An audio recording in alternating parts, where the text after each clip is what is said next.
ஏறுமயில் ஏறி விளையாடு முகம் ஒன்றே, ஈசருடன் ஞானமொழி பேசு முகம் ஒன்றே, கூறுமடியார்கள் வினை தீர்க்கும் முகம் ஒன்றே, குன்றுருவ வேல் வாங்கி நின்ற முகம் ஒன்றே, மாறுபடு சூரரை வதைத்த முகம் ஒன்றே, வள்ளியை மனம் புணர வந்த முகம் ஒன்றே, ஆறுமுகமான பொருள் நீ அருளல் வேண்டும், ஆதி அருணாச்சலம் அமர்ந்த பெருமாளே.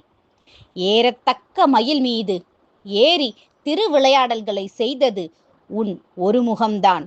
சிவபெருமானுக்கு ஞான உபதேசம் செய்தது உன் ஒரு முகம்தான். உன் திருப்புகழை கூறும் உன் அடியார்களின் இருவினைகளையும் தீர்த்து வைப்பது உன் ஒரு முகம்தான். கிரௌஞ்ச மலையை உருவும்படியாக வேளை ஏவியதும் பின்பு அமைதி காத்ததும் உன் ஒரு முகம்தான். உனக்கு எதிரியாக முரண்பட்ட அசுரர்களை வதைத்து அழித்ததும் உன் ஒரு முகம்தான். வள்ளியை திருமணம் செய்து கொள்ள விழைந்து ஆசையுடன் வந்ததும் உன் ஒரு முகம்தான்.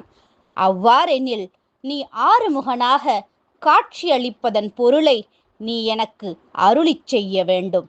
தொன்மை வாய்ந்த திருவண்ணாமலையில் வீற்றிருக்கும் பெருமாளே. ஓ முருகா போற்றி.